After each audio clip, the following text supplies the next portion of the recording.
cái áo đồ ngay đồ bây giờ phi luôn làm phòng đờ bị muôn quá bây giờ đờ là sắp nở máu lẹ gì đó lập nhiều người chắc không lập nhiều lập hộp cực mà cái nhá nặng nha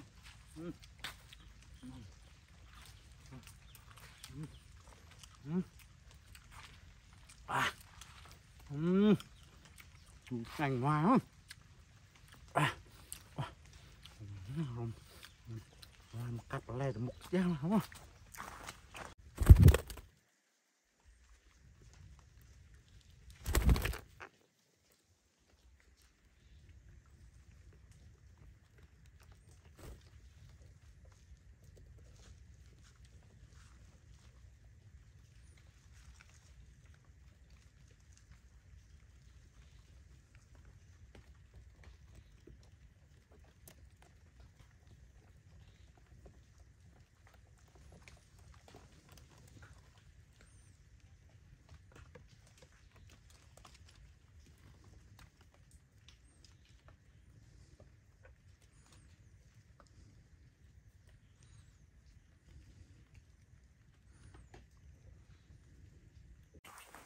wow liền đó là ôi thật liền quá mình cầm rang ôi đợi liền free đi má ôi ăn một free ha buồn pram ngày á ôi một free một má tất nhiên ấy đồ ha cây một bàn các bạn ấy một phiền gì quá ôi pro mình lôi tinh le tinh ấy ôi mưa bàn le một phiền quá ôi một le một pha gọi ôi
wow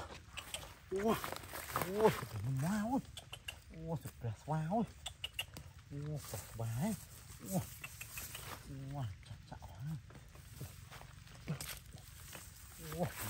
wow wow bái chỉ chính mình wow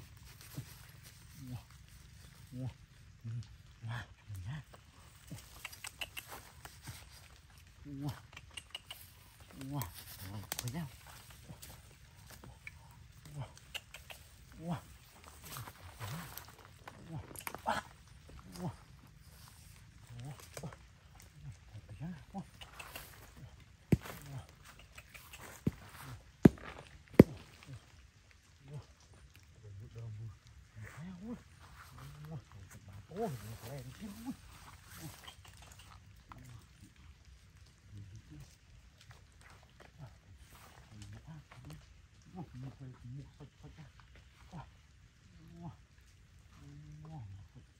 được thì nó sẽ có máu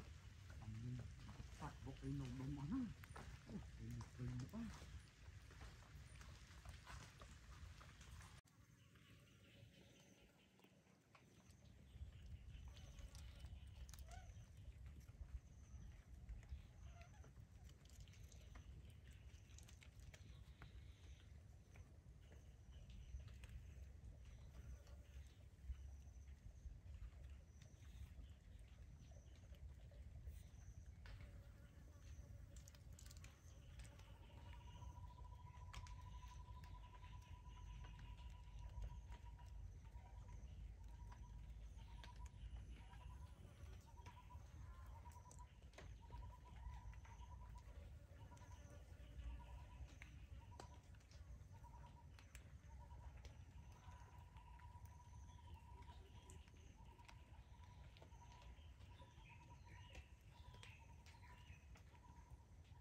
lại con nghe cháu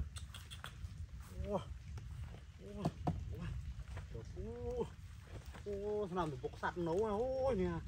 bột nồi muốn nào ôi bột sạt này kia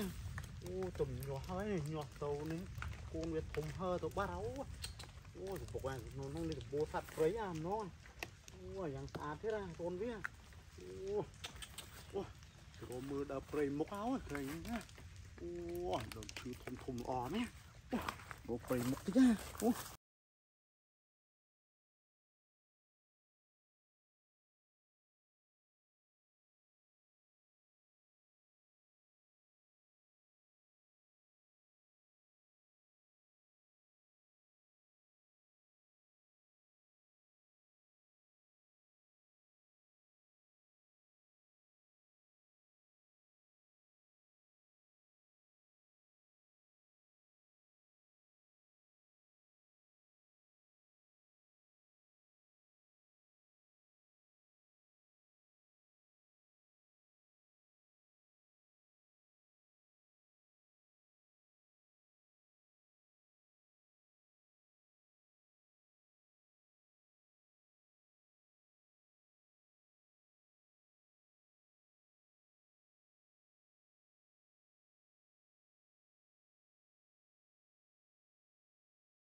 cái đánh cù mà cắt lâu này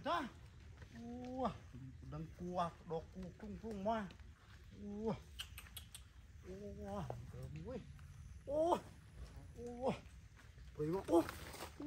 xịt đó wow bột viên nó nắng wow xịt cháu ui xịt ra mẹ này chỗ này về Chelsea chỗ này đó chỗ này xì ha Chelsea chmú lên hao à chả phải chmú lên đạm muối cái này chmú lên chmú được nhia mà cu vào vía nó dùng bọc à xì ở đây chỗ này à mà xì nhau sạch máu mình liêng và không được chỗ lừa nó chỗ à nếu xì liền chỗ này xì quá ngày á liền chỗ này về đó bạn bếp lê chửi mồi xí à miền thì đã trọ được miền lê ra đó mày nè lê nó xí mùi nó sẽ xí á lê xí lê xí nè chế này xí chế xí lê đuổi được đấy nè rồi chiết ngay nhá này ngay nhá lê đó nha sạt cái xí cơ đấy mình được cơ đâu mà nè trời nè xí nhá một bột viều món à chỉ mà nấu rôn á chẳng sạch bao viều rôn mệt chứ chứ mình chụp viêm miên rôn nó nâng tiếc này đợi xí mà khăm này viều khăm một giang na đó và khăm nữa là xí nha lột nào thả khăm thật ra khăm đầy khăm bắt chứ khăm thích thì đằng đấy này xí nha nào mà tầm độ bông bầu một tiền á này là nghiệp riêng viêu bạn em prọ việc cái mà miền em lắc chứa tui mùi prọ cái ra thôi má cả trẻ nào xịt nhau mà xịt nhau đâu nung bột về giang sạch mà dùng bột áo sạch khăm à tụng viên nó nâng á trùng hiền nó nâng á xịt sạch xịt nhau thịt nó bấy á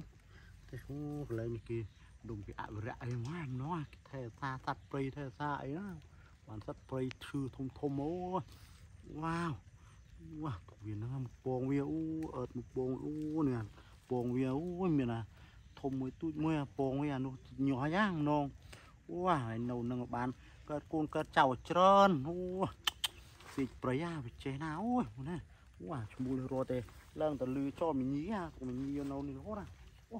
rồi một đợt một mặc chiều má